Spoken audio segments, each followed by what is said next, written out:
نحمده ونصلي على رسوله الكريم اما بعد فاعوذ بالله من الشيطان الرجيم بسم الله الرحمن الرحيم رب اشرح لي صدري ويسر لي امري واحلل عقدة من لساني يفقهوا قولي۔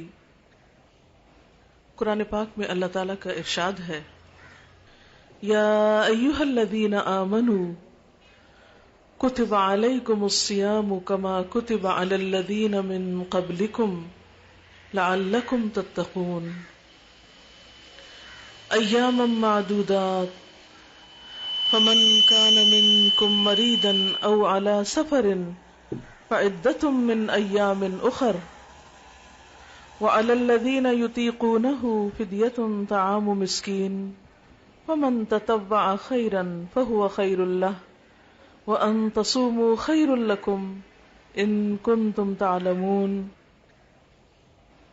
شَهْرُ رَمَضَانَ الَّذِي أُنزِلَ فِيهِ الْقُرْآنُ هُدًى لِّلنَّاسِ وَبَيِّنَاتٍ مِّنَ الْهُدَى وَالْفُرْقَانِ فَمَن شَهِدَ مِنكُمُ الشَّهْرَ فَلْيَصُمْهُ وَمَن كَانَ مَرِيضًا أَوْ عَلَى سَفَرٍ فَعِدَّةٌ مِّنْ أَيَّامٍ أُخَرَ يُرِيدُ اللَّهُ بِكُمُ الْيُسْرَ وَلَا يُرِيدُ بِكُمُ الْعُسْرَ وَلِتُكْمِلُوا الْعِدَّةَ وَلِتُكَبِّرُوا اللَّهَ عَلَى مَا هَدَاكُمْ وَلَعَلَّكُمْ تَشْكُرُونَ وَإِذَا سَأَلَكَ عِبَادِي عَنِّي فَإِنِّي قَرِيبٌ أُجِيبُ دَعْوَةَ الدَّاعِ إِذَا دَعَانِ فَلْيَسْتَجِيبُوا لِي وَلْيُؤْمِنُوا بِي لَعَلَّهُمْ يَرْشُدُونَ۔ اے لوگو جو ایمان لائے ہو، تم پر روزے فرض کر دیے گئے جس طرح تم سے پہلے انبیاء کے پیروکاروں پر فرض کیے گئے۔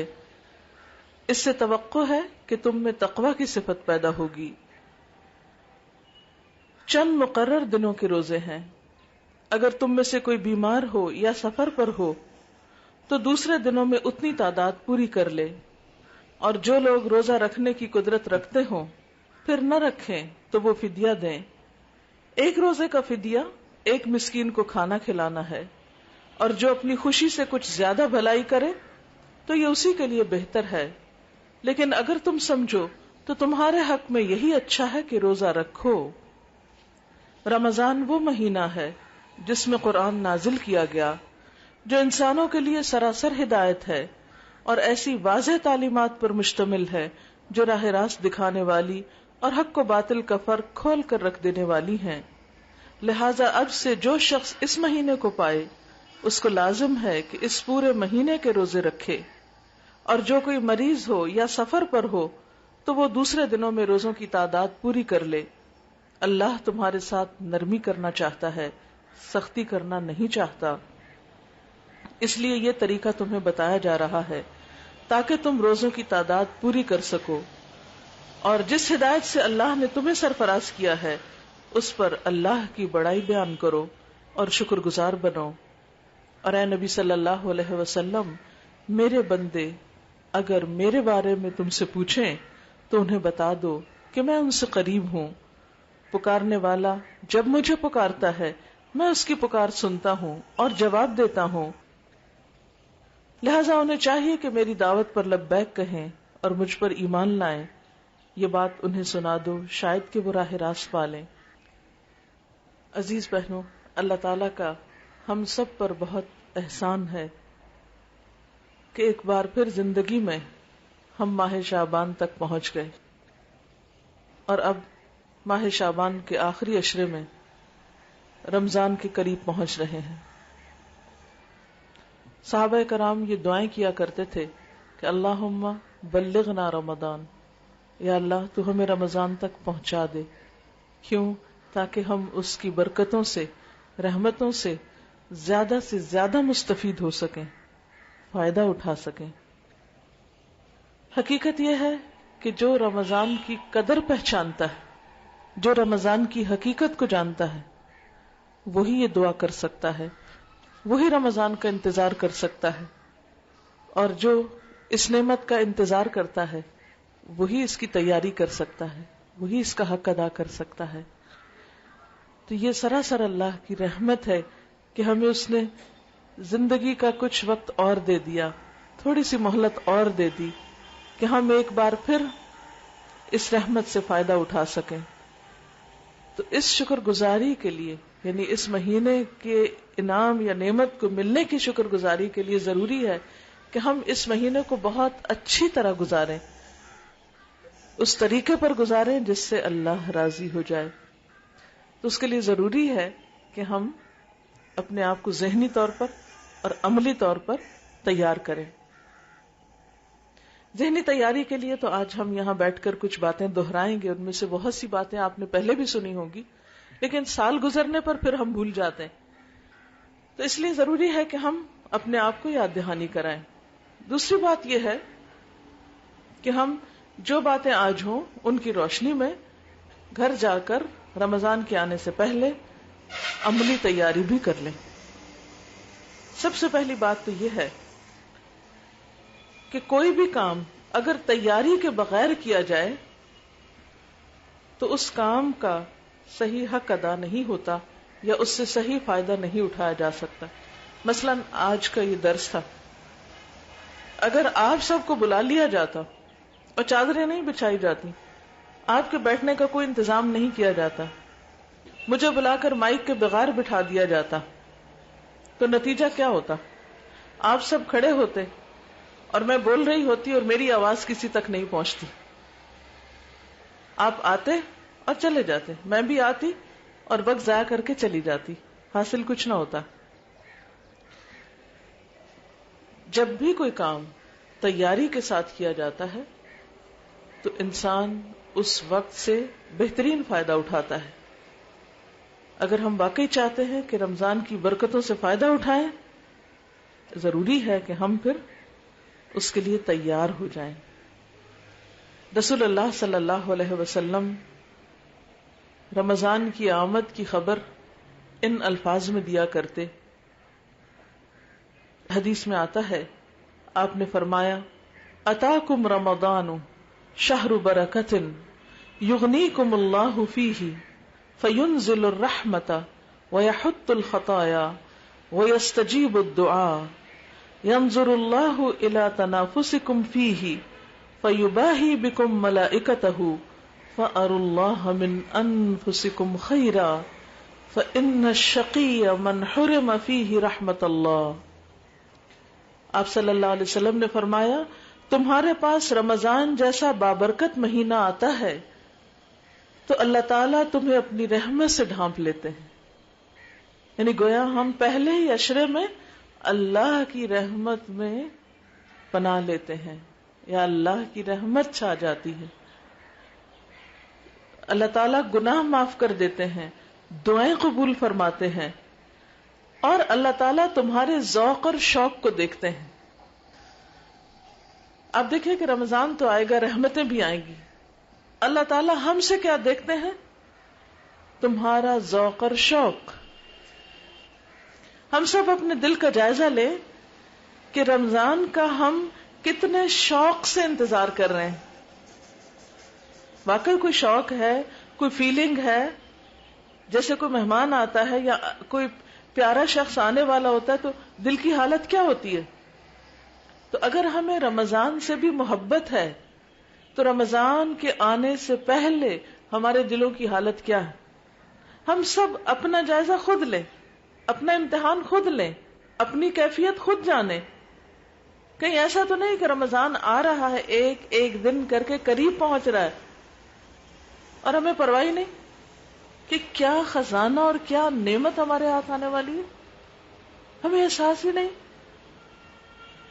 تو جب رمضان داخل ہو جائے گا اور بغیر کسی احساس، بغیر کسی شوق اور بغیر کسی شعور کے ہم اس میں اگر داخل ہو گئے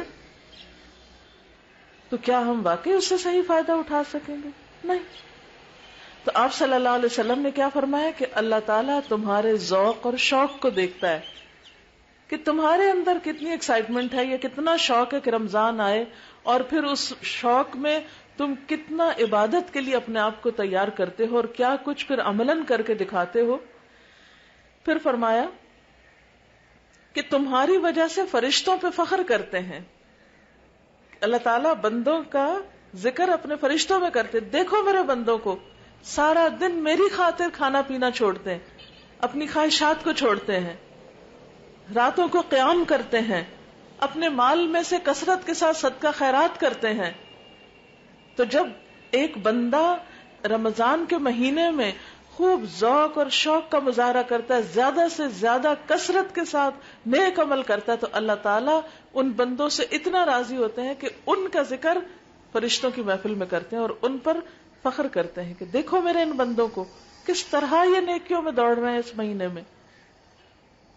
پس تم بھی اپنی طرف سے اللہ تعالیٰ کو بھلائی دکھاؤ، یعنی تم بھی کچھ کر کے دکھاؤ، کیونکہ اللہ تعالیٰ تمہارے بارے میں فخر کر رہے ہیں. بے شک وہ نہایت ہی بدبخت ہے جو اس مہینے میں اللہ کی رحمت سے محروم رہ گیا. پھر اس کی بدقسمتی کا کیا ٹھکانہ. پھر اس میں قرآن پاک نازل ہوا تو نزول قرآن کا مہینہ، اور قرآن پاک کیا ہے؟ هو خیر مما یجمعون، دنیا کی ہر خیر اور ہر بھلائی سے بہترین بھلائی اور نعمت ہے ہمارے لیے. جو بھی کچھ لوگ سمیٹ رہے ہیں سب سے بہترین تحفہ ہے. تو نزول قرآن کا مہینہ، اور پھر اسی طرح لیلۃ القدر کا مہینہ. کیا ہے لیلۃ القدر؟ خیر من الف شہر، 1000 مہینے سے زیادہ بہترین رات. یہ سب کچھ آپ کو سال کے اور حصوں میں نہیں ملے گا، یہ رمضان میں ہی ملے گا. یہ برکتیں، یہ رحمتیں، یہ مغفرتیں، یہ آگ سے نجات، یہ سب کچھ کب؟ رمضان میں. اسی لیے اس کو شہر عظیم، عظیم الشان مہینہ کہا گیا. ایک اور حدیث میں آتا ہے، سیدنا ابی ہریرہ سے روایت ہے، نبی صلی اللہ علیہ وسلم نے فرمایا، رمضان کی پہلی رات ہی شیاطین اور سرکش جن جکڑ دیے جاتے ہیں، جہنم کے سارے دروازے بند کر دیے جاتے ہیں، کوئی ایک دروازہ کھلا نہیں رہنے دیا جاتا. اور یہ کس چیز کا سمبل ہے؟ اللہ کی رحمت کا. کس چیز کا نشان ہے؟ کہ اللہ تعالیٰ نے بندوں کے لیے نیکی کرنا آسان کر دیا ہے، اور اس مہینے میں برائی کے رستے دروازے بند کر دیے. اصل میں کیا ہے؟ برائی کے سارے رستے یا برائی کے سارے طریقے جہنم کے دروازے کھولتے ہیں. یعنی گناہ کیا ہے؟ اللہ کی نافرمانی کیا ہے؟ جہنم کی کنجیاں ہیں. ہر غلط کام کس کا دروازہ؟ جنت کا دروازہ تو نہیں کھولتا، یہ تو جہنم کا دروازہ کھولتا ہے. تو جہنم کے دروازوں کا بند ہونا کیا معنی رکھتا ہے؟ کہ برائیوں سے بچنے کے لیے اللہ نے موقع دے دیا اور نیکیوں کے رستے تم پر کھول دیے. پھر اسی طرح فرمایا، ایک منادی کرنے والا اعلان کرتا ہے، اے بھلائی کے چاہنے والے آگے بڑھ، اے بھلائی کے چاہنے والے اور آگے بڑھو اور آگے آ جاؤ، اور اے شر کے چاہنے والے یعنی اے برائی کرنے والے اب تو رک جاؤ. اور رمضان کی ہر رات اللہ تعالیٰ لوگوں کو جہنم سے آزاد کرتے ہیں، یعنی ان کے حق میں بخشش لکھ دی جاتی ہے کہ آج کی رات اتنے لوگ بخش دیے گئے.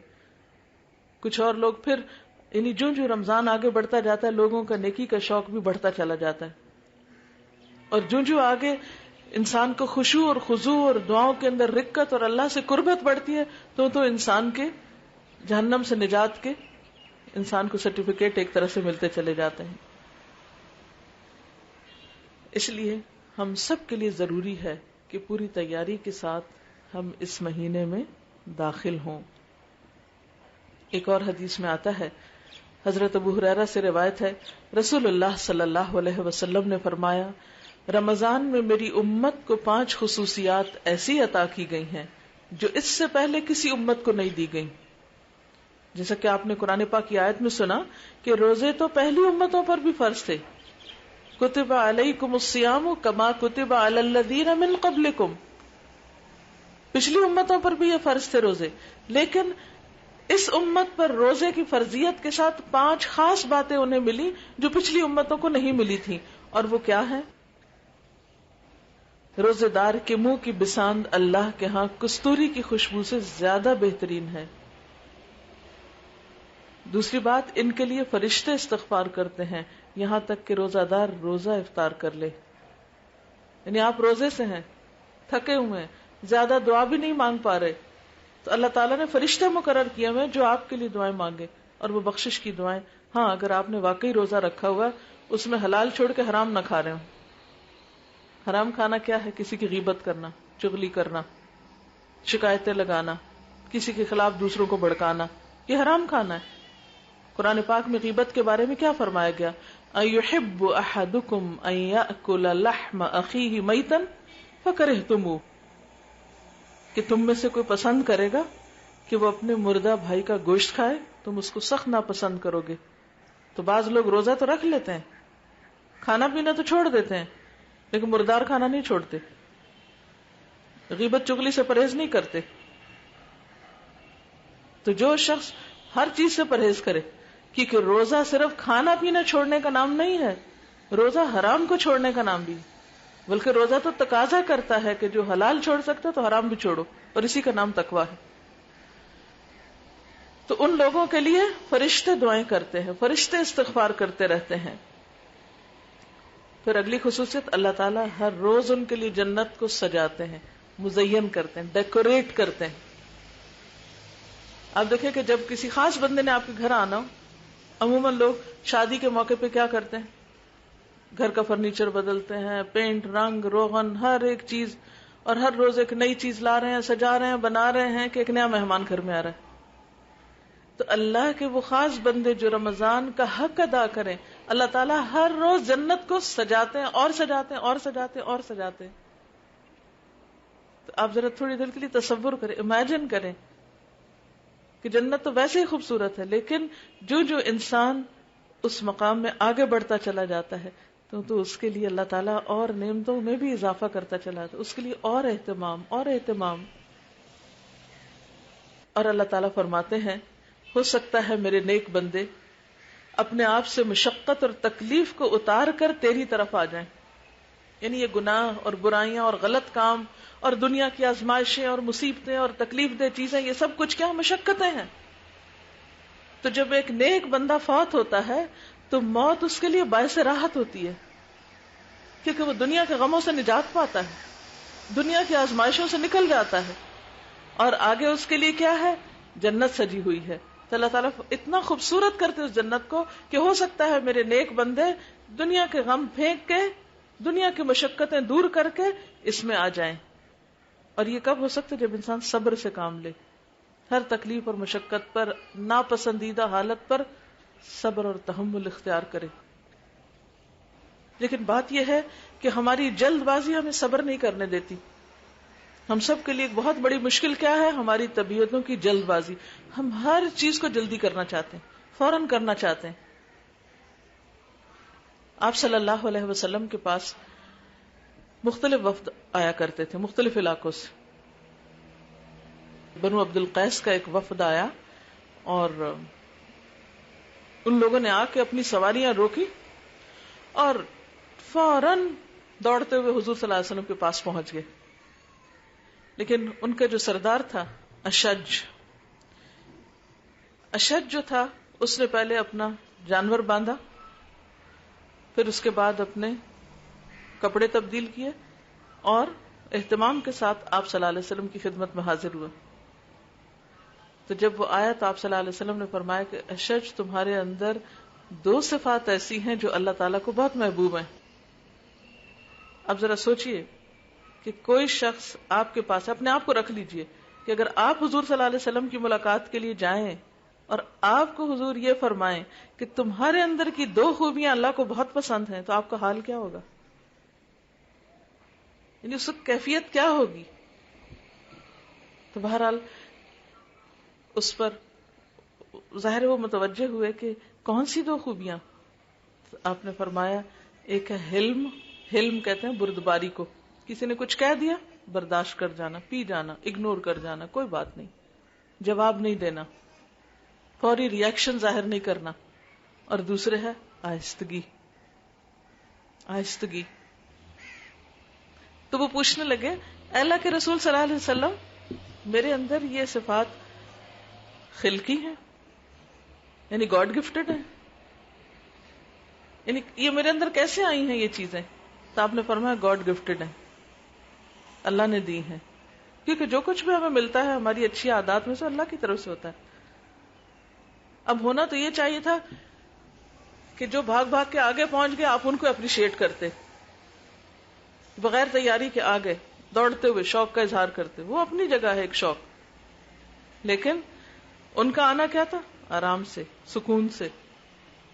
تو آپ نے فرمایا یہ دو باتیں اللہ کو بہت پسند ہیں کہ کاموں میں پینک ہی نہیں کیا جائے، یعنی پینک نہیں ہو جائے، جلدی نہیں کرے، جلد بازی نہیں کرے، کیونکہ العجلۃ من الشیطان، جلد بازی شیطان کی طرف سے ہوتی.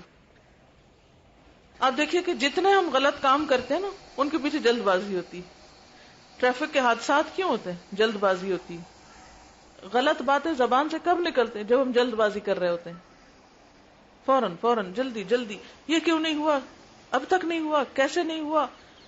یعنی بہت سی ایسی چیزیں کہ جس میں ہم جب حوصلے سے کام نہیں لیتے، صبر نہیں کرتے، برداشت نہیں کرتے. اسی طرح اگر کسی نے کوئی بات کہہ دی تو فوری ری ایکشن، کیا تھوڑا پی جائیں بات ختم ہو جائے گی. لیکن وہ کون پیے؟ سب سے بہترین گھونٹ اگر کوئی پی سکتا تو وہ غصے کا گھونٹ ہے، اور یہ اسی کو نصیب ہوتا ہے پینا جس کے بدلے میں اللہ قیامت کے دن جنت کے اعلیٰ ترین مشروبات پہ لائے گا، کہ جب انسان یہ سمجھتا ہو کہ میرا رب مجھے اس کی جزا دینے والا ہے. تو روزہ اصل میں کیا کرتا ہے؟ ہمیں کول ڈاؤن کرتا ہے، صبر سکھاتا ہے، شہر الصبر ہے. کیونکہ جب انسان نے کچھ کھایا پیا ہوتا ہے نا تو ایک اور طرح کی انرجی ہوتی ہے، تو انسان کے اندر اس انرجی کے ساتھ جلد بازی بھی آتی ہے اور ایک بے صبری بھی آتی ہے، بعض اوقات فوری نتائج کی طلب آتی. لیکن جب روزہ ہوتا ہے تو انسان قدرتی طور پہ سلو ہو جاتا ہے نا، یعنی فزیکلی بھی سلو ہوتا ہے. تو بہت سی باتیں جب آپ تھکے ہوئے ہوتے ہیں نا تو کوئی کچھ کہہ رہا تو آپ کہتے ہیں، بعضوں کو تو اریٹیشن میں بولتے ہیں، لیکن بعضوں کا کہتے ہیں اچھا پھر دیکھوں گی، پھر جواب نہیں. تو وہ جو اندر کی ایک کیفیت ہے نا بھوک کی وجہ سے، وہ انسان کو آہستگی سکھا دیتی. آہستگی سے مراد سستی نہیں ہے. سستی کیا ہوتا ہے کہ کسی کام کو جان بوجھ کے ڈیلے کرنا، لیٹ کرنا، اور بس ایسے ہی بلا وجہ.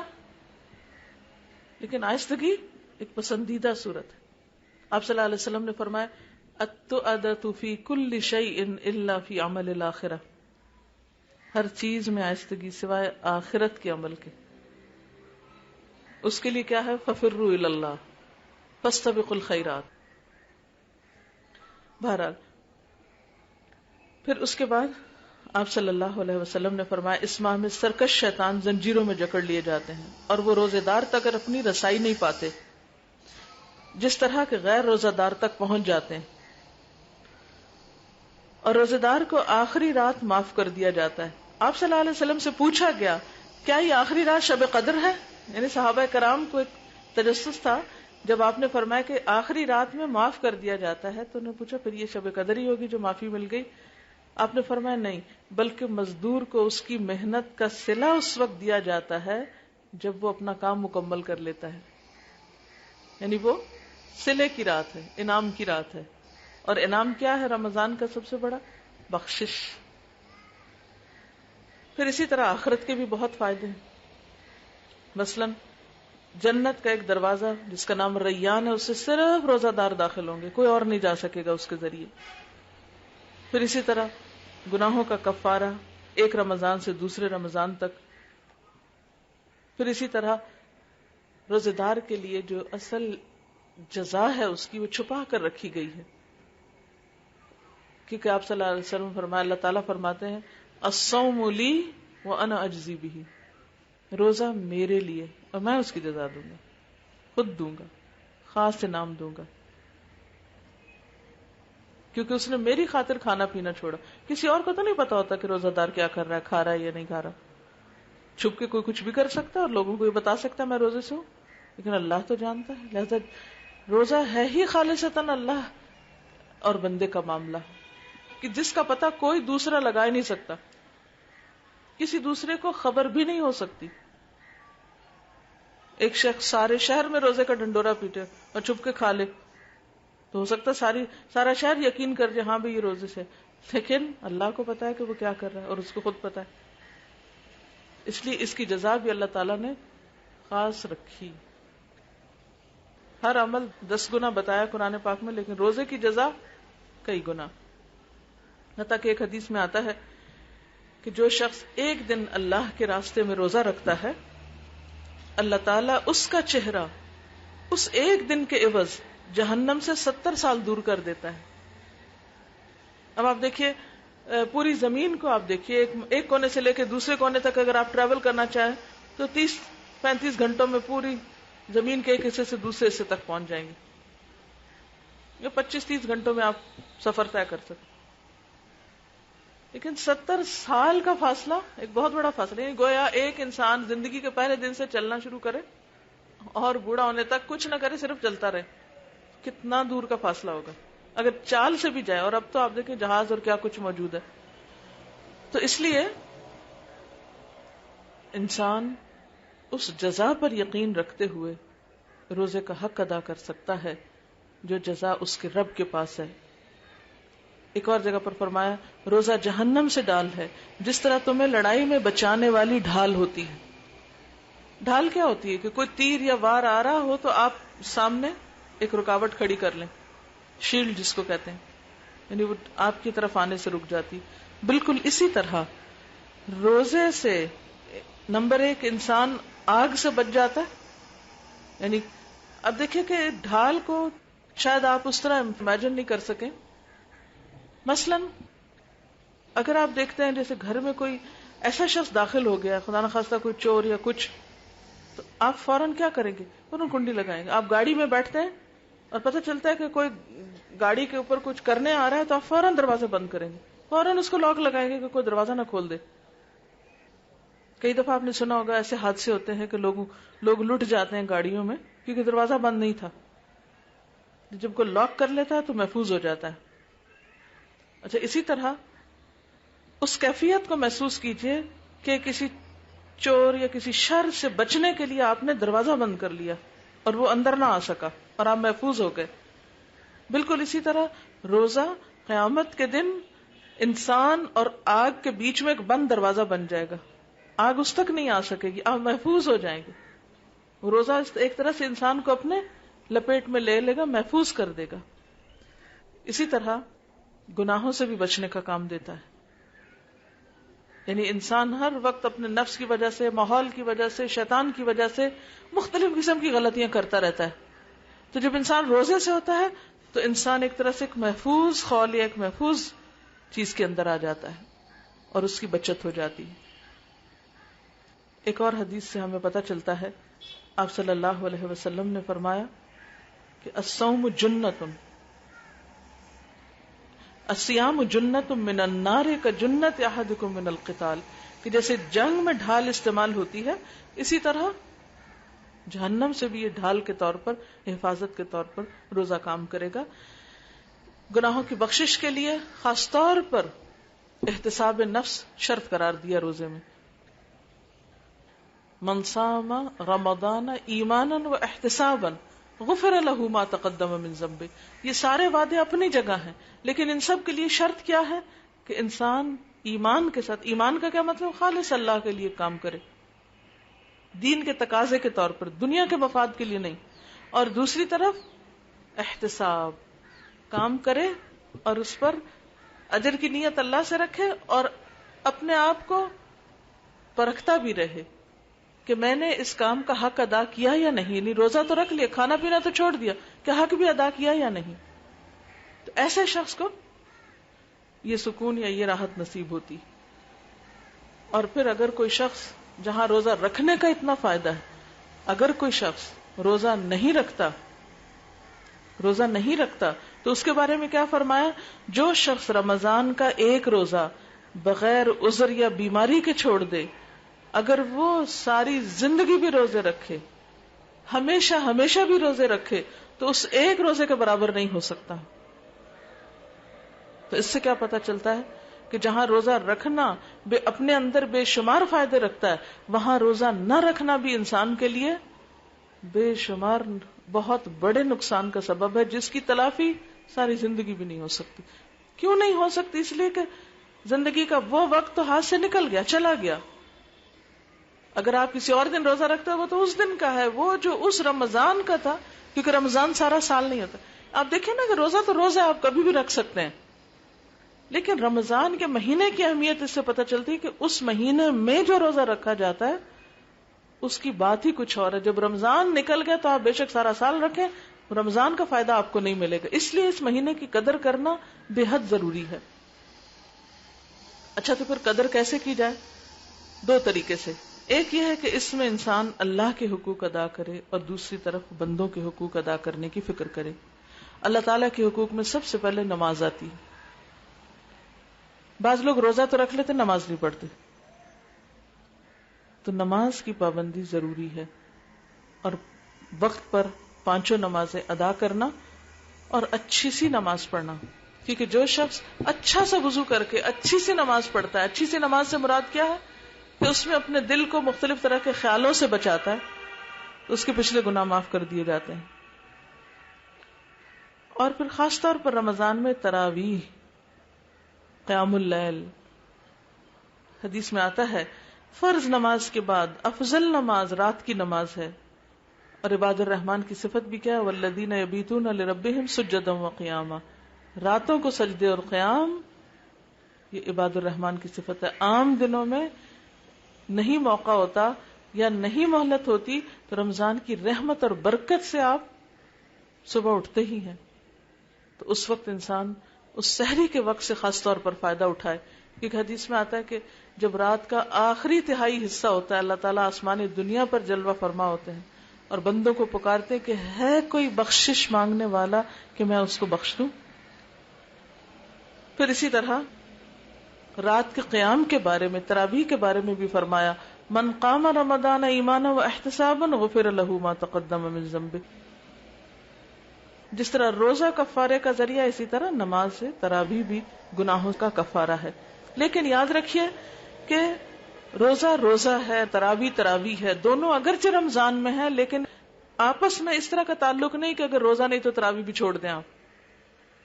یا اگر آپ تراویح نہیں پڑھی تو آپ کہیں روزہ کیا رکھنا، تراویح تو پڑھی نہیں میں. نہیں، روزہ ایک فرض عبادت ہے، تراویح جو ہے وہ ایک مسنون عبادت ہے. دونوں کا اپنا اپنا مقام ہے، لیکن رمضان میں ان دونوں کو اکٹھا کر دیا جاتا ہے. آپ صلی اللہ علیہ وسلم نے فرمایا اللہ تعالیٰ نے رمضان کے روزے تم پہ فرض کیے، میں اس میں رات کا قیام سنت ٹھہراتا ہوں. جو خلوص دل اور ثواب کی نیت سے روزہ رکھتا ہے اور قیام کرتا ہے وہ اپنے گناہوں سے پاک صاف ہو کر اس طرح نکلتا ہے جیسے آج اس کی ماں نے اس کو جنم دیا. جیسے حج میں انسان سارے گناہوں سے پاک ہوتا ہے، اسی طرح رمضان میں روزہ اور تراویح کا اہتمام کرنے والا بھی پچھلے سارے گناہوں سے پاک صاف ہو جاتا ہے. پھر اسی طرح یہ کہ تراویح پڑھنے میں عام طور پر خواتین جو ہیں وہ سمجھتی ہے کہ شاید یہ مردوں کے لیے صرف، یا پھر یہ ہے کہ بعض اوقات ہم اکیلے گھر میں ہوتے ہیں تو عشاء کی نماز مشکل لگتی ہے، کہاں یہ کہ اب اتنے زیادہ نوافل بھی ادا کیے جائیں. تو ایسی صورت میں اگر کہیں بھی ممکن ہو، قریب ترین کوئی قاریاں ہوں یا کوئی مسجد میں کوئی ایسا حصہ ہو تو وہاں بھی آپ جا سکتے ہیں. عام حالات میں تو عورتوں کو گھر پر ہی نماز پڑھنی چاہیے، لیکن یہ نفل نماز ہے اور اس میں چونکہ قرآن آپ کو خود نہیں آتا تو کہیں سے سن کے آپ اس سے زیادہ فائدہ اٹھا سکتے ہیں. جیسے حرم میں، مسجد مکہ میں، مدینہ میں، دونوں جگہ آپ دیکھیں خواتین اور حضرات دونوں پڑھ رہے ہوتے ہیں. حدیث میں آتا ہے آپ صلی اللہ علیہ وسلم نے فرمایا، بخاری اور مسلم کی روایت ہے، لا تمنعوا اماء اللہ مساجد اللہ. اللہ کی بندیوں کو اللہ کی مسجدوں، اللہ کے گھروں سے مت روکو. یعنی اگر کوئی خاتون، اس کے بچے چھوٹے نہیں یا ان کے لیے جانا آسان ہے یا سہولت موجود ہے، گھر کے ساتھ مسجد ہے یا شوہر جا رہے ہیں ساتھ لے جا سکتے ہیں، وہاں بھی انتظام موجود ہے، محفوظ جگہ ہے، تو بازار اگر عورت جا سکتی ہے تو مسجد میں نماز کے لیے کیوں نہیں جا سکتی؟ اور وہ بھی صرف رمضان میں تراویح کے لیے، یا کبھی بازار میں کوئی شاپنگ وغیرہ ہو رہی تو نماز کا وقت آ گیا تو قضا کرنے سے بہتر ہے کہ آپ نماز ادا کریں جہاں بھی آپ کے لیے موقع ہو، کیونکہ نماز تو وقت کی پابندی کے ساتھ فرض کی گئی. بہرحال تو بات یہ ہے کہ رمضان میں تراویح کا خاص اہتمام ضروری. دوسری چیز جو ہے وہ قرآن کی تلاوت، ناظرہ بھی پڑھیں، تراویح میں بھی سنیں، اور اس کے ساتھ ساتھ چونکہ قرآن ہدایت کے لیے آیا اس لیے ترجمہ بھی اس کا پڑھیں. خود پڑھنے سے بعضوں کا ساری باتیں سمجھ نہیں آتی، تو اس لیے الحمدللہ ایک بہت اچھی بات ہے کہ جگہ جگہ پر دورہ قرآن کا اہتمام ہوتا ہے. آپ کے علاقے میں بھی ہوگا، میرے خیال ہے یہاں پر بھی ہے. تو آپ کہیں بھی جا کر اپنے دن کے 2 گھنٹے کم از کم ایسے نکالیں کہ جس میں آپ پورے پارے کا ترجمہ سن لیں، اور اس طرح رمضان کے مہینے میں پورے قرآن کے ترجمے سے گزر جائیں. نبی صلی اللہ علیہ وسلم جبریل علیہ السلام کے ساتھ پورے قرآن کا دور کرتے تھے، جتنا نازل ہو چکا ہوتا تھا رمضان تک، اور آخری سال آپ نے 2 دفعہ اس کو دہرایا. تو آپ کا بھی 2 دفعہ کس طرح ہو سکتا ہے؟ 1 دفعہ تراویح میں پڑھ لیں اور 1 دفعہ دن کو ترجمے کے ساتھ پڑھ لیں، اور بہتر ہے کہ 1 دفعہ آپ کم از کم خود اپنی زبان سے بول کے ناظرہ پڑھ لیں. صبح کے وقت صبح میں ناظرہ پڑھ لیں، دوپہر میں آپ ترجمے سے سن لیں، اور شام میں آپ تراویح میں سن لیں. 3 قرآن آرام سے ہو جائیں گے. بعض لوگ یہ 3 کام نہیں کریں گے، خود بیٹھ کے 3 سپارے پڑھیں گے. لیکن اگر آپ ٹائم مینج کر لیں، صبح ناظرہ خود پڑھ لیں 1 سپارہ، آدھا گھنٹہ لگے گا، دوپہر کو ترجمے کے ساتھ یا تفسیر کے ساتھ سن لیں، اور شام میں پھر تراویح. تو آپ دیکھیں گے کہ چونکہ رمضان میں قرآن نازل ہوا اور آپ صلی اللہ علیہ وسلم عام دنوں کی نسبت رمضان میں قرآن زیادہ پڑھتے تھے یا سناتے تھے، تو اسی طرح آپ بھی جو سنا سکتے ہیں وہ سنائیں، جو پڑھ سکتے ہیں پڑھیں، جو پڑھا سکتے ہیں پڑھائیں، لیکن قرآن کے ساتھ خاص تعلق رکھیں، کیونکہ رمضان قرآن کا مہینہ ہے اور سارے سال کا ایک طرح سے وہ تیاری ہو جاتی ہے، ایک روحانی غذا انسان کو مل جاتی ہے. پھر اسی طرح روزے کے ساتھ ساتھ دعائیں خوب مانگے. قبولیت کے اوقات میں سے نمازوں کے بعد، ویسے بھی روزے کی حالت میں فرشتے انسان کے لیے دعا کرتے ہیں، تو اس کی اپنی دعا کیوں نہیں قبول ہوگی؟ جب بھی جی چاہے دن بھر میں مانگے، ذکر اذکار کریں، اور سحری کے وقت خصوصاً استغفار، کیونکہ اگر ہمارے گناہ معاف ہو گئے تو ہمارے بہت سے راستے ویسے ہی کھل جائیں گے، بہت سی تکلیفیں اور پریشانیاں ویسے ہی دور ہو جائیں گی. اور پھر ایک دوسرے کے لیے غائبانہ دعائیں مانگے، کیونکہ دوسروں کے لیے دعا مانگنے سے اللہ تعالیٰ خود کو بھی دیتا ہے اور دوسروں کے لیے بھی جلدی قبول ہوتی ہے. پھر اسی طرح مختلف مصنوعی دعائیں جو ہیں ان کو آپ سیکھ بھی سکتے ہیں. جہاں جہاں دورہ قرآن ہو رہا ہے، اگر وہاں ساتھ ساتھ ایک ایک دعا لوگوں کو سکھا دی جائے، واش روم جانے کی، باہر آنے کی، کھانا کھانے کی، بعد میں نماز کے علاوہ اذکار وغیرہ وغیرہ، گھر سے نکلنے کی، اندر آنے کی، صبح شام کی دعائیں، اگر رمضان میں کچھ کچھ یاد کر لیں اور عادت ڈال لیں 30 دن پڑھنے کی، تو آپ دیکھیں گے کہ باقی زندگی میں بھی عادت ہو جائے گی. پھر اسی طرح صدقہ خیرات. حدیث میں آتا ہے نبی کریم صلی اللہ علیہ وسلم بھلائی کرنے میں بہت سخی تھے. رمضان میں جب جبریل آپ سے ملتے تو آپ اور بھی زیادہ سخاوت کرتے. رمضان میں حضرت جبریل ہر رات آپ سے ملا کرتے تھے. اس سے کیا پتہ چلتا ہے کہ رمضان میں ہر رات یا ہر دن مل کے کسی کے ساتھ قرآن کی دہرائی ضروری ہے. اکیلے اکیلے نہیں بات بنے گی، کیونکہ جب انسان کسی مجلس میں بیٹھتا ہے تو حدیث میں آتا ہے کہ اس مجلس میں بیٹھنے والوں کی بخشش کر دی جاتی ہے. تو ایک فرشتہ کہتا ہے یا رب وہ فلاں شخص تو ایسے ہی آ کے بیٹھا تھا، وہ تو خود کسی نیت سے نہیں آیا تھا. تو اللہ تعالیٰ فرماتے ہیں یہ وہ مجلس ہے جس میں بغیر ارادے کے آ کے بیٹھنے والا بھی بخش دیا جاتا ہے، میں نے اس کو بھی بخش دیا.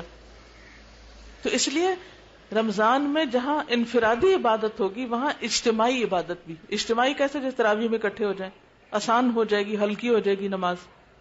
اسی طرح دن میں دورہ قرآن کے لیے اکٹھے ہو جائیں تو اس سے کیا ہوگا کہ گھر میں آپ پورے پارے کا ترجمہ پڑھیں گے، سمجھیں گے تفسیر، تو وہ سو جائیں گے بھائی. لیکن جب آپ کسی اور کے ساتھ مل کے کریں گے تو وقت بھی بند جائے گا، تو آپ کا کام آسان ہو جائے گا. پھر اسی طرح یہ ہے کہ اگر آپ کی زکوٰۃ ڈیو ہے تو آپ رمضان میں وہ بھی ادا کر سکتے ہیں، لیکن مختلف طریقوں سے صدقہ خیرات آپ کرتے رہیں. خاص طور پر خواتین کو آپ صلی اللہ علیہ وسلم نے زکوٰۃ کی ادائیگی کا حکم دیا. ایک حدیث میں آتا ہے، عبداللہ بن عمرو بن العاص سے روایت ہے، ایک عورت نبی صلی اللہ علیہ وسلم کے پاس آئی، اس کی ایک بچی بھی ساتھ تھی جس کے ہاتھ میں 2 سونے کے موٹے موٹے کنگن تھے. آپ نے اس سے فرمایا کیا تم اس کی زکوٰۃ ادا کرتی ہو؟ اس نے کہا نہیں. آپ نے فرمایا کیا تمہیں یہ پسند ہے کہ قیامت کے دن اللہ تعالیٰ تمہیں اس کے بدلے میں آگ کے 2 کنگن پہنائے؟ اس عورت نے یہ سنتے ہی اتار کر وہ کنگن آپ کی خدمت میں پیش کر دیے اور کہا یہ دونوں اللہ اور اس کے رسول کے لیے ہیں. تو عورتیں بعض اوقات زیور تو پہن لیتی ہیں مگر زکوٰۃ کہتی ہیں ہم تو کماتے نہیں ہیں، ہمارے شوہر دیتے نہیں ہیں، لہٰذا چھٹی نہیں ہوتی، اسی زیور میں سے نکالنی ہوتی ہے. آپ صلی اللہ علیہ وسلم نے یہ بھی فرمایا اے خواتین کی جماعت، صدقہ کیا کرو اور کثرت سے استغفار کیا کرو، کیونکہ میں نے جہنم میں سب سے زیادہ تم کو دیکھا ہے، تم بہت زیادہ لان تان اور اپنے شوہروں کی ناشکری کرتی ہو. تو اس لیے اس کا ازالہ کیا ہے، کفارہ کیا ہے؟ کثرت سے صدقہ. پھر اسی طرح اگر موقع ہو عمرے کا تو رمضان میں عمرہ کرنا زیادہ بہتر. ایک تو عمرہ حج کے برابر ہے رمضان کا، نبی صلی اللہ علیہ وسلم نے فرمایا کہ رمضان میں عمرہ میرے ساتھ حج کرنے کے برابر. ایک خاتون کو آپ نے حج کے لیے کہا تو اس نے کہا کہ میرے شوہر نہیں جا سکتے, تو آپ نے فرمایا کہ اچھا تم رمضان میں عمرہ کرنا, وہ ایسا ہی تمہیں ثواب ہوگا جیسے میرے ساتھ حج کرنے کا ثواب. اور دوسرا یہ کہ تراویح کا وہاں اتنا اچھا انتظام ہوتا ہے, تو اگر کسی نے جانا ہی ہو سال میں تو بہتر ہے رمضان میں جائے تو زیادہ فائدہ اٹھائے. پھر خاص طور پہ آخری عشرے کی عبادت, آخری عشرہ. آپ صلی اللہ علیہ وسلم جب رمضان کا آخری عشرہ شروع ہوتا تو اس کا اکثر حصہ جاگ کے گزارتے, گھر والوں کو بھی بیدار کرتے اور خوب محنت کرتے اور کمر کس لیتے, یعنی عبادت زیادہ ہو جاتی. اس لیے ان دنوں میں بازاروں میں گھوم پھر کے شاپنگ کرنا, تیاری کرنا, عید کی ادھر جاؤ ادھر آؤ, افطاریاں کرنا, جس کی افطاری کرنی ہے پہلے 20 دنوں میں کر لیں, جو کچھ عید کے لیے خریدنا وہ ابھی خرید کے رکھ لیں. لیکن رمضان کے دن دوبارہ نہیں ملتے, اگلے سال اللہ نے دیے تو وہ نئے ہوں گے, یہ تو نہیں آئیں گے نا دوبارہ, ان کو کیوں ضائع کیا جائے. اب یہ تو نہیں اگلے مہینے تنخواہ ملنی ہے تو آپ اس مہینے کے پیسے ضائع کر دیں, اگلے مہینے پھر مل جائے گی, نہیں, اگلے مہینے کے لیے. تو اس دفعہ جو چانس ملا اس کو استعمال کریں, ضائع نہیں کریں. پھر اعتکاف. عام طور پر آپ دیکھیے کہ ہم اعتکاف کے معاملے میں سستی کر جاتے ہیں. ہم کیا کہتے ہیں, ہم بڑے مصروف ہیں. کیا رسول اللہ صلی اللہ علیہ وسلم سے بڑھ کے بھی کوئی مصروف تھا؟ کوئی نہیں تھا. لیکن آپ نے ہمیشہ اعتکاف کیا. ایک سال نہیں کر سکے تو اگلے سال 20 دن کا کیا, کیونکہ یکسوئی کے ساتھ ایکسکلوسیولی ساری دنیا کے کام چھوڑ کے اللہ کے لیے خالص ہو کے بیٹھ کے عبادت کرنا جو ہے اس کے اپنے فائدے. پھر اسی طرح لیلۃ القدر کی تلاش آخری عشرے کی راتوں میں, اور پھر رمضان کے آخر میں صدقہ فطر کی ادائیگی عید کی نماز سے پہلے. اسی طرح اب یہ نہیں کہ اتنی عبادتیں کرنے لگ جائے تو انسانوں کو انسان بھول جائے. حقوق العباد کی ادائیگی, کیونکہ اس مہینے کو شہر المواسات کہا گیا, ایک دوسرے سے ہمدردی کرنے کا مہینہ. اور باہم ہمدردی کس طرح ہوتی ہے کہ انسان ایک دوسرے کی ضروریات کا, تکلیفوں کا خیال کرتے ہوئے دوسرے کے کام آئے. آپ صلی اللہ علیہ وسلم نے فرمایا, بیوہ عورت اور مسکین کی خبر گیری کرنے والا اللہ کی راہ میں صحیح کرنے والے کی مانند ہے. اس شب زندہ دار شخص کی مانند ہے جو عبادت اور شب بیداری میں سستی نہیں کرتا, اور اس روزہ دار کی مانند ہے جو کبھی افطار نہیں کرتا. اتنا بڑا ثواب ہے بیوہ عورتوں کی خبر گیری, اور اسی طرح مسکین لوگوں کی. پھر اسی طرح دوسروں کو کھانا کھلانا, ضرورت مند لوگوں تک راشن پہنچائیں. پھر اسی طرح افطاری کا اہتمام, اپنے رشتہ داروں وغیرہ کو, ضروری نہیں کہ گھر میں بہت گرینڈ پارٹی کریں تو وہی افطاری ہے, آپ ان کے گھر بھی بھجوا سکتے ہیں, یعنی کچھ بھی کر سکتے ہیں, کھجوریں بانٹ سکتے ہیں. تو اس کا حریص ہونا چاہیے, کیونکہ جو شخص کسی کا روزہ کھلواتا ہے اس کو اتنا ہی ثواب ملتا ہے جیسے اس نے خود اس کا روزہ بھی رکھ لیا. پھر اسی طرح ہمسایوں کی خبر گیری, رشتہ داروں کی خبر گیری, ان کے لیے تحفے تحائف کا اہتمام, خاص طور پر ان لوگوں کے لیے جو پتہ ہے آپ کو ضرورت مند ہے. پھر اسی طرح خادموں کے ساتھ حسن سلوک. عام طور پہ ہم خود تو کھاتے پیتے رہتے ہیں, گرم گرم پراٹھے بنوا کے لاسٹ مومنٹ تک, اور ان کے کھانے کے لیے کوئی وقت نہیں چھوڑتے. تو اگر وہ عام طور پہ اذان یا اذان کے بعد کھا رہے ہوتے ہیں, روزہ مکروہ کر رہے ہوتے ہیں, تو جہاں خود کھا رہے ہیں وہاں ان کے کھلانے کا بھی اہتمام, اور وقت کی پابندی کے ساتھ کہ انہوں نے کھایا کہ نہیں. افطار میں یہ نہیں کہ وہ سر بھی کرتے رہے اور وہ بےچارے بھوکے منہ باندھ کے بیٹھے رہے, نہیں, ان کا بھی ساتھ ہی خیال. اور دوسرے ہی کہ ان کے کام کو کم کرنا. پھر اسی طرح اگر آپ کسی کے لیے کچھ بہت زیادہ نہیں بھی کر سکتے تو آپ کیا کریں, کم از کم دوسروں کو تکلیف نہ دیں, زبان سے کوئی بری بات نہ نکالیں, ہاتھ سے کسی کو تکلیف نہ دیں.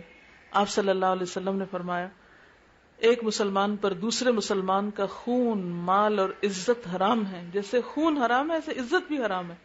کہ آپ کسی کی خواہ بیک بائٹنگ شروع کر دیں, پیچھے اس کی برائیاں ایسی بلا وجہ شروع کر دیں, اپنے محض دل کی بھڑاس نکالیں, یہ مومن کا اخلاق نہیں. پھر اسی طرح آپ صلی اللہ علیہ وسلم نے فرمایا, جب تو روزہ رکھے تو تیری آنکھ اور تیرے کان کا بھی روزہ ہونا چاہیے, زبان پہ بھی قابو ہونا چاہیے, جھوٹ اور حرام سے بھی بچنا چاہیے, پڑوسی کو تکلیف نہیں دینی چاہیے، تجھ پر وقار اور اطمینان ہو، اور اپنے روزے کے دنوں کو دوسرے دنوں کے برابر نہ کر. روزے کے دن کو عام دن کے برابر نہ کر، یعنی فرق ہونا چاہیے. جیسے آپ صلی اللہ علیہ وسلم نے فرمایا من لم يدع قول الزور والعمل به فليس لله حاجة ان يدع طعامه وشرابه. جس نے روزہ رکھ کر جھوٹ بولنا اور اس پر عمل کرنا نہیں چھوڑا تو اللہ تعالیٰ کو اس بات کی کوئی ضرورت نہیں کہ وہ شخص بھوکا یا پیاسا رہے. آپ صلی اللہ علیہ وسلم نے یہ بھی فرمایا کتنے ہی روزہ دار ایسے ہیں جن کو روزے سے سوائے بھوک پیاس کے کچھ نہیں ملتا، کتنے ہی راتوں کو جاگنے والے ایسے ہیں جن کو رت جگہ کے سوا کچھ بھی نہیں ملتا، کچھ ان کی زندگی پہ اثر نہیں پڑتا، کچھ ان کے اندر تقویٰ نہیں آتا، کیونکہ بغیر سوچے سمجھے بے شعوری کے ساتھ ایسے سب کام کرتے چلے جاتے ہیں. لہذا شعور کے ساتھ، ہوش حواس کے ساتھ سوچ سمجھ کے اپنے آپ کو برائیوں سے روکنا ہے. آنکھ کا بھی روزہ، کان کا بھی روزہ، زبان کا بھی روزہ، یہ ہے اصل روزہ. اور چال ڈھال میں بھی روزہ، کسی کو اذیت نہیں دینی، کسی کو دکھ نہیں دینا. آپ صلی اللہ علیہ وسلم نے اس کا حال یہ بتایا کہ کوئی تم سے لڑنے آئے، کوئی گالی گلوچ کرے یا جہالت سے پیش آئے تو وہ کہے ان امرؤ صائم، میں تو روزے سے ہوں، میں جواب نہیں دے سکتا. اور پھر رمضان کے آخر میں اپنا جائزہ، اپنا احتساب کہ کیا واقعی ہم نے رمضان کا حق ادا کیا. کیونکہ آپ صلی اللہ علیہ وسلم ایک موقع پر ممبر پر تشریف لے گئے، 3 دفعہ آپ نے آمین فرمایا ہر سیڑھی پہ چڑھتے ہوئے. لوگوں نے عرض کیا اے اللہ کے رسول صلی اللہ علیہ وسلم، آج ہم نے ایک ایسی چیز دیکھی ہے جو اس سے پہلے کبھی نہیں سنی تھی. آپ نے 3 مرتبہ آمین کس لیے فرمایا؟ تو آپ نے فرمایا کہ جبریل میرے پاس آئے، جب میں نے پہلی سیڑھی پہ قدم رکھا تو جبریل نے کہا اس آدمی کے لیے ہلاکت ہے جس نے رمضان کا مہینہ پایا اور اپنے گناہوں کی معافی اور بخشش حاصل نہ کر سکا. اس کے جواب میں نے آمین کہا. اور اسی طرح جس کے سامنے آپ کا نام لیا جائے اور وہ درود شریف نہ پڑھے اس کے لیے بھی آپ نے یہی فرمایا. اور اسی طرح جو شخص بڑھاپے میں ماں باپ دونوں یا ایک کو پائے پھر ان کی خدمت نہ کرے تو اس کے لیے بھی ہلاکت کا پیغام دیا آپ نے. اور آخری بات یہ، نبی کریم صلی اللہ علیہ وسلم نے فرمایا من صام رمضان وعرف حدودہ وتحفظ مما ينبغي له ان يتحفظ فيه كفر ما قبله. جس نے رمضان کا روزہ رکھا اور اس کی حدود کو پہچانا اور بچنے والی چیزوں سے بچا، اس کے پچھلے سارے گناہ معاف کر دیے جاتے ہیں. تو جس نے روزہ رکھا، حدود کو پہچانا کہ کیا کرنا ہے کیا نہیں کرنا، اور بچنے والی چیزوں سے بچا، تو اس کے پچھلے گناہ معاف کیے تھے. اللہ تعالی ہمیں توفیق دے اس بات کی کہ ہم واقعی رمضان کی تیاری بھی کریں اور اس کے ساتھ ساتھ اپنے عمل میں ایسی تبدیلی لائیں کہ جس سے ہماری آئندہ زندگی سنور جائے اور ہماری آخرت بہترین ہو جائے. تو لہٰذا سب سے پہلی چیز اپنے اوقات کی منصوبہ بندی کریں. کس ٹائم پہ کیا کرنا ہے، یہ تیاری کے طریقہ آپ کو بتا رہی ہوں. کرنا کیا آپ کو، اوقات مقرر کریں. جیسے میں نے بھی بتایا صبح ناظرہ پڑھیں، دوپہر دورہ قرآن اٹینڈ کریں، شام کو تراویح. کس دن کس کو افطار بھیجنا ہے، کس کو کہاں کیا صدقہ کرنا ہے، کس کو کیا کیا دینا ہے، کہ اگر غریبوں کو کپڑا دینا ہے یا راشن دینا تو پہلے رمضان سے پہلے یہ سب کچھ کر لیں. کاموں کی لسٹ بنائیں، کرنا کیا کیا، اور پھر اس کے لیے اوقات بھی لکھے، کب کرنا ہے، کس تاریخ کو کرنا ہے، کس دن کو کرنا ہے، کس طریقے پہ کرنا ہے. سب سے پہلے وقت کی منصوبہ بندی. دوسری چیز پھر اس کے بعد ان چیزوں کی پابندی بھی، خود احتسابی بھی، یعنی اوقات مخصوص کر کے. جو خواتین مثلا جاب نہ کرتی ہوں یا ان کے بچے بہت چھوٹے نہ ہوں، اعتکاف کی نیت کر لیں، اللہ سے دعا کریں اللہ تعالیٰ انہیں توفیق دے اگر ممکن ہو تو. پھر اسی طرح جب آپ کو چاند نظر آئے تو آپ مسنون دعا پڑھیں. مسنون دعا کیا ہے؟ اللہم اہلہ علینا بالامن والایمان والسلامت والاسلام لما تحب وترضا یا ہلال ربی وربک اللہ. پھر اسی طرح سحری کا اہتمام، کیونکہ سحری کھانے والوں کے لیے برکت ہے، ہاں فرشتے اس وقت ان کے لیے دعائیں کرتے ہیں. مثلا سحری کے وقت آپ اٹھے, پہلے آپ خود استغفار کر رہے تھے, جب کھانے لگے تب استغفار تو نہیں کر سکتے, آپ کھا رہے ہیں, فرشتے آپ کے لیے استغفار پڑھ رہے ہیں, وہ آپ کے لیے بخشش کی دعائیں کر رہے ہیں, لہذا اس کا اہتمام. پھر اسی طرح سحر اور افطار کی دعائیں, افطار کی خاص طور پر دعا ذهب الظمأ وابتلت العروق وثبت الاجر انشاءاللہ, یہ مسنون دعا ہے, نبی صلی اللہ علیہ وسلم نے سکھائی. پیاس بجھ گئی, رگیں تر ہو گئیں, اور روزے کا ثواب انشاءاللہ واجب ہو گیا. یعنی اچھا گمان اللہ کے بارے میں رکھنا چاہیے تاکہ اجر واقعی ثابت ہو جائے. پھر اسی طرح اور کیا کرنا ہے, حرام چیزوں سے بچنا ہے, حرام مال سے بچنا ہے, حرام باتوں سے بچنا ہے, چغلی, غیبت, شکایتیں, شکوے اور اس طرح کی چیزیں, اور لڑائی جھگڑا, ان سب چیزوں سے شعوری طور پہ بچنا ہے. اور اسی طرح صدقے خیرات کا اہتمام. پھر بتدریج پہلے عشرے میں کیا کرنا ہے, دوسرے میں کیا کرنا ہے, تیسرے میں کیا کرنا ہے, آہستہ آہستہ عبادات انکریز کریں. یہ نہیں کہ سب کچھ پہلے 2 دن کر کے پھر تھک کے بیٹھ جائیں اور بیمار پڑ جائیں, نہیں, تھوڑا تھوڑا کر کے عادت بڑھاتے جائیں. اسی لیے آخری عشرے میں خوب عبادت, کیونکہ پہلے 20 دن تیاری ہو چکی ہوتی ہے آخری عشرے کی. اور پھر اسی طرح ایک رات میں ختم نہ کرنے کی کوشش کریں. بعض لوگ سارا مہینہ کچھ نہیں پڑھتے, شبینہ کر لیتے ہیں, ایک ہی رات میں سارا پڑھ کے آ جاتے ہیں, یہ 3 راتوں میں پڑھ لیتے ہیں یا 5 راتوں میں. یہ مسنون طریقہ نہیں ہے. پھر اسی طرح اپنے اہل و عیال کے لیے خوب دعائیں کریں, اپنے دوستوں کے لیے کریں, رشتہ داروں کے لیے کریں, سارے مسلمانوں کے لیے کریں, سارے انسانوں کے لیے کریں کہ اللہ سب کو ہدایت دے اور جہنم کی آگ سے بچائے. اور پھر خصوصی طور پر شب قدر جو ہے اس کے لیے کوشش, اور اگر شب قدر نصیب ہو تو یہ دعا پڑھنا نہ بھولیں, اللہم انک عفو تحب العفو فاعف عنی. اور پھر کثرت سے صدقہ خیرات. نبی صلی اللہ علیہ وسلم اس مہینے میں تیز ہوا سے زیادہ سخی ہوتے تھے, اور تیز ہوا جو ہوتی ہے وہ ہر جگہ جا پہنچتی ہے. یعنی جب کم ہوا لگتی ہے تو بعض اوقات ہر جگہ نہیں جاتی, لیکن جب تیز ہوا ہوتی ہے تو سب جگہ پہنچتی. اللہ تعالی ہم سب کو عمل کی توفیق عطا فرمائے. وآخر دعوانا ان الحمد للہ رب العالمین. سبحان اللہ والحمد للہ ولا الہ الا اللہ واللہ اکبر ولا حول ولا قوة الا باللہ العلی العظیم. اللہم صل علی محمد وعلی آل محمد كما صليت على إبراهيم وعلى آل إبراهيم إنك حميد مجيد. اللهم بارك على محمد وعلى آل محمد كما باركت على إبراهيم وعلى آل إبراهيم إنك حميد مجيد. ربنا آتنا في الدنيا حسنة وفي الآخرة حسنة وقنا عذاب النار. ربنا لا تزغ قلوبنا بعد إذ هديتنا وهب لنا من لدنك رحمة إنك أنت الوهاب. ربنا هب لنا من أزواجنا وذرياتنا قرة أعين واجعلنا للمتقين إماما. یا اللہ پاک جو کچھ ہم نے سیکھا ہے ہمیں اس پہ عمل کی توفیق عطا فرما. یا اللہ ہمارے قول اور فعل کا تضاد دور کر دے, ہمارے ظاہر اور باطن کو ایک کر دے, ہماری نیت کو اپنے لیے خالص کر لے. ہم سب کو بہترین چیزیں سیکھنے کی اور سمجھنے کی توفیق عطا فرما. اللہ ہمارے وقت میں برکت پیدا کر دے, ہماری مشکلات کو آسان کر دے, اور ہمیں اپنے دین کا خادم بنا لے. یا رب العالمین اس جگہ کو بابرکت کر دے.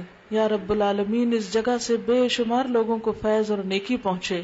یا اللہ تو دن دگنی اور رات چگنی ترقی عطا فرما, اور اپنی رحمتیں یہاں برسا, اور لوگوں کو بہترین طریقے سے اس سے فیضیاب ہونے کی توفیق عطا فرما. یا اللہ جتنی بہنیں آئی ہیں سب کا آنا قبول فرما, سب کا سیکھنا قبول فرما. یا اللہ ہمیں رمضان کی برکتوں سے رحمتوں سے بھرپور فائدہ اٹھانے کی توفیق دے. یا رب العالمین تو سب کی کوششوں کو قبول فرما لے, اور سب کے لیے ان کی کوششیں صدقہ جاریہ بنا دے. سب بیماروں کو صحت دے, سب دکھی لوگوں کے دکھ دور فرما, سب پریشان حالوں کی پریشانی دور فرما, اور ہم سب کو اپنی رحمت سے ڈھانپ لے, اور ہمیں اس رستے پر مرتے دم تک استقامت نصیب فرما. یا اللہ تو ہم سے اس کوشش کو قبول کر لے. ربنا تقبل منا انک انت السمیع العلیم وتب علینا انک انت التواب الرحیم.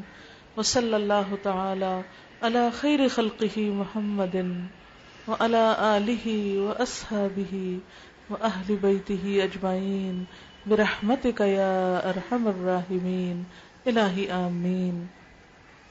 سبحانك اللهم وبحمدك نشهد أن لا إله إلا أنت نستغفرك ونتوب إليك. والسلام علیکم ورحمۃ اللہ وبرکاتہ.